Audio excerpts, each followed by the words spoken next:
J'ai connu la richesse, mais j'ai connu aussi la pauvreté. Et j'ai choisi la richesse à chaque putain de fois.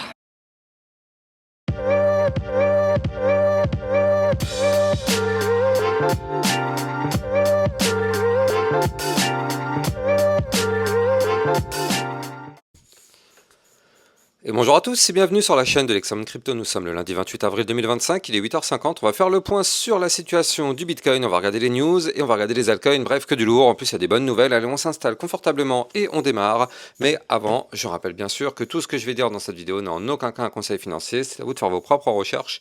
Et n'oubliez pas que le trading de crypto comporte des risques de pertes partielles ou majeures. Alors on commence avec le club LexaRocket, on avait vu la crypto Cro, donc le Chronos. On avait vu aussi la crypto XRP qui pourrait être en direction des 3 $. Allez voir la vidéo, hein, c'était hier midi sur YouTube. Du côté des news, l'économiste Lucius Messer pousse la BNS, donc la banque de Suisse, à acheter du Bitcoin. Lucius Messer exhorte la banque centrale suisse à commencer à acquérir du Bitcoin. Le vrai sujet, c'est pas combien de Bitcoin détenir, c'est c'est combien de Bitcoin il faut détenir, c'est pas est-ce qu'il faut en détenir en fait. Alors, du côté de Crypto Détente, toujours qui nous montre qu'il y a des gros retraits de Bitcoin sur Coinbase. En effet, plus de 7000 Bitcoin, donc l'équivalent de 500 millions de dollars, viennent d'être retirés de Coinbase. Un signe clair d'accumulation institutionnelle, sentiment très haussier sur le marché. Bah écoutez, ça fait plaisir quand même, c'est plutôt une grande nouvelle. En général, quand les cryptos sortent des échanges, c'est pour aller sur des wallets, donc ça c'est plutôt bon signe. Greenlight pour CleanSpark à Mountain City. En effet, donc Tomahawk, donc le média crypto US, rapporte que le projet de centre de données Bitcoin de CleanSpark a reçu une approbation préliminaire, la promesse de nouveaux emplois et de technologies minières modernisées. Donc ça c'est plutôt cool hein, dans l'industrie crypto minière. Le FMI confirme, El Salvador joue selon les règles. Le Fonds monétaire international confirme que le Salvador respecte son engagement de ne pas accumuler de Bitcoin dans son secteur fiscal. La réserve de Bitcoin bientôt pour l'Arizona. En effet, la troisième audience de la Chambre est prévue pour lundi. L'Arizona pourrait devenir le premier État à établir des réserves en Bitcoin. Regardez, on est quand même très avancé. Alors après, il y a aussi d'autres États qui vont pouvoir suivre hein, peut-être bientôt. Texas notamment, mais après, il y a d'autres États où c'est juste à peine avancé. Bon, on verra bien, ça va prendre le temps que ça prend. Mais petit à petit, ça commence à arriver. On a eu une très belle semaine dans le club LexaRocket. Hein. Regardez, on a eu même hier un joli cadeau avec le DEAI. Au final, on a conclu la semaine sur un plus 73% concernant la crypto DEAI. On a eu aussi la crypto Lever qui nous a poussé à 90%. Et on a eu aussi d'autres belles opportunités dans le club. Donc n'hésitez pas, hein, si vous aussi vous souhaitez rejoindre le club LexaRocket, vous pouvez rejoindre le club. Ça vous permet d'avoir des opportunités crypto. Ça vous permet aussi d'avoir plein de vidéos de suivi régulières par rapport à plein de cryptos. N'hésitez pas, vous avez le lien en description de vidéo. La SEC approuve le lancement des ETF futurs XRP par ProShare Trust dès le 30 avril 2025. Attention, c'est vraiment la partie future, hein. C'est pas encore pour la partie spot. La partie spot sûrement arrivera plus tard, mais pour l'instant c'est pour la partie future. Mais mine de rien, c'est quand même déjà une très bonne nouvelle. Dans le club LexaRocket, on avait vu la crypto-monnaie ICP. Et aujourd'hui, donc, on a Michael Saylor qui met encore une fois le feu sur la toile en nous remettant en avant ce graphique-là. Vous le savez, à chaque fois qu'il tease ce graphique, c'est parce qu'en fait, on sait qu'il va acheter massivement du Bitcoin. Donc, la question, c'est pas est-ce qu'il va acheter, la question, c'est combien de Bitcoin il va acheter avec son groupe stratégie. On verra ça sûrement dans la journée, hein, mais là, il faut se préparer à un achat massif. En général, quand ils achètent, eux, c'est 5000, 10 000 Bitcoin à chaque fois, donc c'est quand même des très gros montants.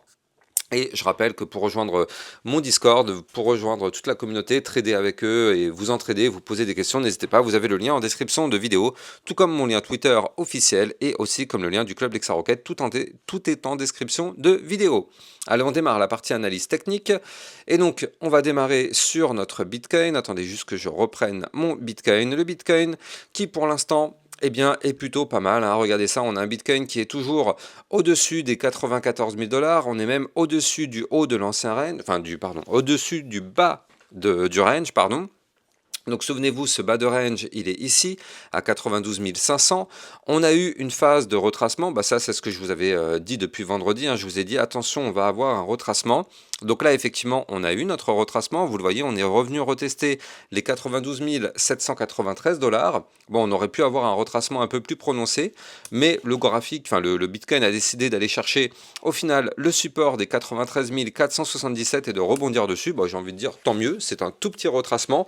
C'est dommage parce qu'on aurait pu avoir des belles opportunités de racheter du Bitcoin à bas prix. Si on cassait effectivement le bas du range des 92 500, on aurait pu revoir un Bitcoin à 89 631, peut-être même à 88 000. Donc là, bon bah voilà, hein, le Bitcoin a décidé de ne pas retracer aussi lourdement. Au final, on est venu trouver support sur les 93 477 et on est en train d'essayer de rebondir sur ce niveau clé. Et maintenant, ce qu'il faut noter, c'est que, encore une fois, hein, on est toujours dans une configuration haussière maintenant moyen terme. C'est ça qui est bon, regardez ça. On avait ici une configuration baissière depuis le 20 janvier, avec des points hauts de plus en plus bas, des points bas de plus en plus bas. Configuration baissière, à partir du moment où on avait cassé le biseau descendant et qu'on a formé un point haut plus haut que les précédents en cassant les 88 035, on a complètement inversé cette tendance qui était baissière et on a cette fois-ci repris une tendance haussière. Donc ça fait plaisir, on est en plein dedans actuellement. Est-ce qu'on va continuer de monter? C'est possible, mais encore une fois, restons extrêmement prudents. Je rappelle que du côté du RSI, on arrive encore une fois juste en dessous la zone de retracement. Donc, il est tout à fait possible, et on reprend la même analyse que ce que je vous ai dit depuis 3-4 jours, hein, il est tout à fait possible de pousser encore un petit peu. Pourquoi pas aller chercher les 96 188 ou bien les 98 018. Oui, ça c'est tout à fait possible d'aller chercher ces niveaux clés. Par contre, avec un RSI qui frôle les 70, on sait que là, déjà dès les 70, on est à risque, et plus on sera à l'intérieur de cette boîte violette qui est la zone de retracement, plus on aura une probabilité importante d'avoir notre retracement. Donc là, effectivement, c'est vrai que pour l'instant, le Bitcoin a décidé de pas trop retracer, mais on n'est pas à l'abri, hein. On n'est pas à l'abri. Pour moi, je rappelle que tant que le RSI sera toujours aussi haut, malheureusement, on sera à risque. Moi, ce que je veux, et je pense que c'est ce qui se passera, on va avoir un rejet et on va revenir justement retester les fameux îlots dont je vous parlais. On va aller retester les fameux 92 500, on va aller retester les fameux 89 631 peut-être dans les prochains jours. De toute façon, là, avec un RSI aussi élevé, on ne va pas avoir de surprise. On sait que dans les prochains jours, on aura forcément un retracement. C'est inévitable, c'est inévitable. On sait que on va monter peut-être encore un petit peu, mais on va avoir ce retracement. Donc, encore une fois, est-ce que ce retracement va être plus ou moins important? Est-ce que ce retracement va nous permettre de casser le range par le bas? Ça, pour l'instant, on ne peut pas le savoir, mais tout ce qu'on sait, c'est qu'on arrive justement dans cette zone et il faut vraiment être très très très prudent actuellement, tant qu'on n'a pas eu ce retracement bénéfique qui pourrait nous faire retracer un petit peu du côté du RSI. Malheureusement, il faut être extrêmement prudent et c'est clair que là, se dire que acheter du Bitcoin maintenant, encore une fois, c'est pas forcément la meilleure idée. Alors je dis ça, mais encore une fois, hein, on a la place de pousser encore un tout petit peu. Attention, ça ne veut pas dire qu'on va retracer tout de suite. Il est tout à fait possible de remonter encore un petit peu, mais là, franchement, on va pas monter de 10%, hein. On va monter peut-être, comme je l'ai dit, aller chercher les 96 188, peut-être même les 98 018 avant d'avoir le retracement. Donc, le gain actuellement n'est pas énorme par rapport au risque pris. En tout cas, là, je rappelle que le Bitcoin a consolidé pendant tout le week-end. Vous le voyez dans cette phase de range ici, comme vous pouvez le voir. Et donc, du coup, on a ici compressé à mort du côté des bandes de Bollinger. Et donc là, pour l'instant, on est au-dessus du support, hein, les 93 477, et ce support a été gardé pendant tout le week-end, donc tant mieux. Mais là, vous le voyez, on est en train de pousser pour essayer d'aller chercher le haut du range. Alors je rappelle que le haut de range court terme, il est à 95 410. Si on casse ce niveau clé, bien évidemment, on va avoir de nouveau une poursuite de hausse pour aller chercher les niveaux clés dont je vous ai parlé. Hein. Pourquoi pas les 96 188 et les 98 018 et même les fameux 100 000 $. Ça, ce sont des niveaux clés à atteindre en cas de cassure du range par le haut ici. Maintenant, encore une fois, c'est pas parce qu'on va avoir le mouvement haussier que derrière c'est bon, c'est to the moon. N'oublions pas, on va avoir quoi qu'il arrive le retracement. J'insiste lourdement sur ça, mais il va arriver, donc soyons extrêmement prudents. Mais là en tout cas, effectivement, hein, le Bitcoin est plutôt pas mal actuellement, et surtout on n'est pas très très loin de tenter la cassure du range par le haut. À surveiller. Par contre, il faut quand même le noter, si jamais on casse ce range par le bas, il faut le noter, hein, on a quand même un support à 92 092. Tant qu'on est au-dessus de ce support, tout va bien. Si on casse ce support, attention, hein, parce qu'en plus de ça, ça voudra dire qu'on aura cassé les bandes de Bollinger par le bas et il faudra s'attendre à un mouvement assez impulsif vers le sud. Mais là, pour l'instant, on est vraiment pas trop mal et je ne serais pas surpris de voir le Bitcoin aux 98 000 $ dans les prochains jours. Par contre, on ne sera pas surpris non plus. Attention, encore une fois, j'insiste, attention, le retracement arrive par la suite. Allez, on va en profiter pour checker ce qui se passe un petit peu du côté des altcoins. Et donc justement, on va regarder notre petit Solana.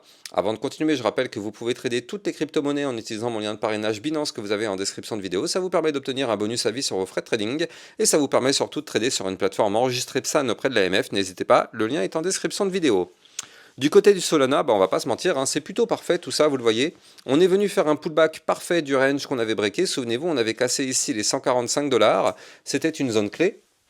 Et donc on a cassé, on a pump, on est revenu retester le niveau clé, ça a parfaitement tenu, donc là du coup on est vraiment pas mal et on cherche maintenant à s'attaquer au dernier point haut, donc on cherche à s'attaquer au fameux 152 $. Je rappelle que du côté du Solana, si on break ces 152, on ira chercher les 160 $, et si on pète les 160 $ qui correspondent au haut du ruban de moyenne mobile, attention, on pourrait avoir là un très joli mouvement haussier qui pourrait arriver. Attention, encore une fois, tout dépend du Bitcoin. À la seconde où le Bitcoin se met à chuter, tout le marché crypto va chuter avec lui. Mais là, du côté du Solana, la configuration est vraiment très très belle. De toute façon, maintenant, ce qu'il faut se dire, c'est que tant qu'on est au-dessus des 145, on est haussier. Si par contre, on réintègre les 145 en vue jour, parce que vous le voyez, je suis en vue jour là, et bien du coup malheureusement ça annulera la cassure qu'on a eue et malheureusement on réintégrerait le range en venant du haut, mais là pour l'instant on est au-dessus du range, donc pour l'instant du côté de notre Solana on reste dans une belle petite configuration haussière et on va continuer de surveiller tout ça dans les prochains jours. N'oubliez pas de liker, commenter, partager au maximum, vous le savez ça participe au référencement de ma chaîne YouTube, et n'oubliez pas de vous abonner pour recevoir tous les jours 1, 2 à 3 vidéos concernant le Bitcoin et les altcoins. A plus tard, ciao ciao. Bitcoin, Ethereum, you know the drill. Lost it all but came back with the skill. I lost it all but now I'm back. Crypto millionaire, that's a fact. Diamond hands through the crash. Now my wallet's looking stacked. Bounce back stronger than before. Digital money making me soar. Learn my lessons, played it smart. Crypto king from the start.